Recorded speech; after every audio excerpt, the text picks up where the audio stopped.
Everybody wants to eat, but few are willing to hunt. It's not enough to want it if you aren't willing to do what it takes to get it. Disappointment comes and discouragement may sneak in, but nothing will stand in the way of the determined. I always say it's got to be God the more that I grow. And I think that something happened when I was that woman that were loosed and exposed, the fact that I had my son at such an early age. And it really was just a moment that I thought would happen between my father and I. I never thought that it would go viral or that I would end up speaking anywhere. And I think that the more I exposed my scars, the more I exposed my shame, the more I was willing to say, I really don't have it all together, but I really am trying and my heart is in the right place, that people were like dying to hear that from someone.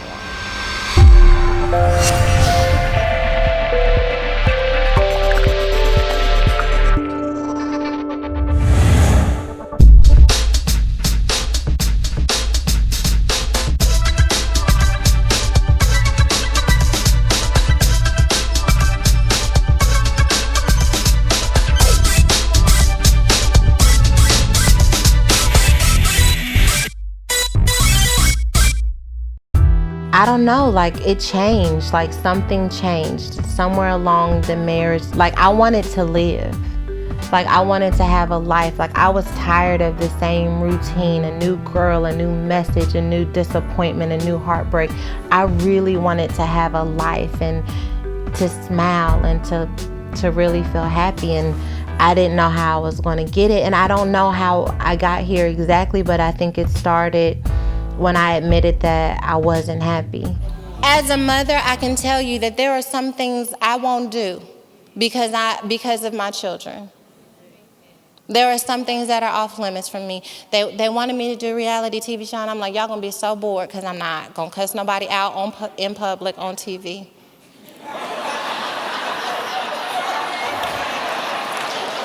In public on TV.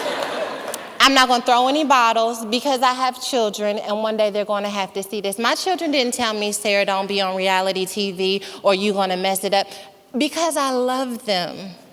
I made a decision to honor that love with my actions. Because I think the beautiful thing about love, like when you love your children, you love your parents, like you look forward to loving them. Like my daughter's 4 now, my son's 11. As much as I love them right now, like when I look into their eyes, I look forward to loving them when they're going off to college and when they have these huge milestones, getting their first car, their first jobs. And, you know, I didn't have a love that made me want to look into tomorrow. And I think that's dangerous.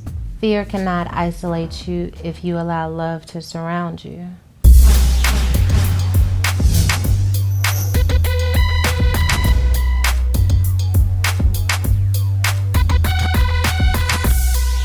Will you help me pick out my clothes for tomorrow, for the Today Show?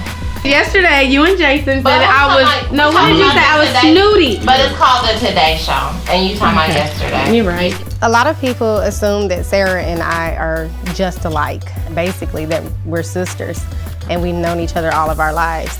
We definitely have a strong chemistry. However, we are not just alike. Sarah is very sweet, soft-spoken, very charming, very gentle. I, on the other hand, am very edgy. I say what's on my mind, and if it hurts your feelings, so be it. Who are the hosts? Kathy Lee and Hoda. Like this would have a woman on camera. That would have a moment. This would set fashion. It wouldn't be just a typical bodycon. You know what I mean? Like I think we should do something like this for another kind of scene. But like Kathy and them, they're not too conservative. Like they're more funky. I don't know if it was my face or if it was the clothing that really drew Sarah to my page. I think she loved my clothing. What was it, Sarah? Which one was it? I'm glad y'all are here. I can't get over the fact, I can't get over the fact that I have a book. I can't get over the fact people are going to read the book. People are reading it now. people are reading it now. right now. And that people actually may enjoy the book as well. Like all of those are 3 separate things to process.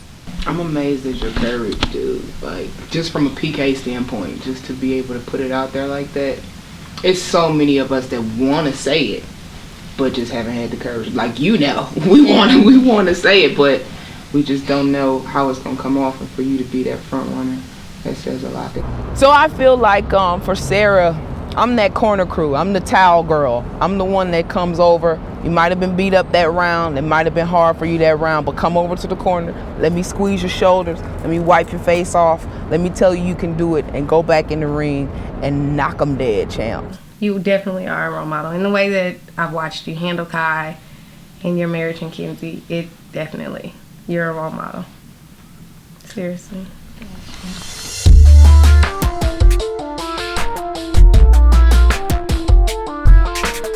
I'm waking up at 6:30 to do the Today Show.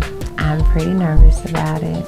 Like, there's a part of me that wants to be a boss and say, like, I'm not nervous about it and I was born for this and I'm gonna go in there and kill it. But the reality is that I'm nervous. Hi, Kai, how are you?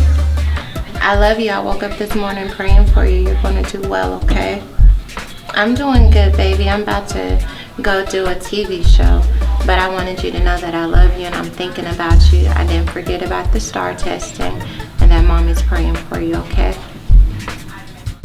There will be millions of people, mainstream people, who are going to hear my story for the first time out of my own mouth, and I've never been in front of that many eyes before.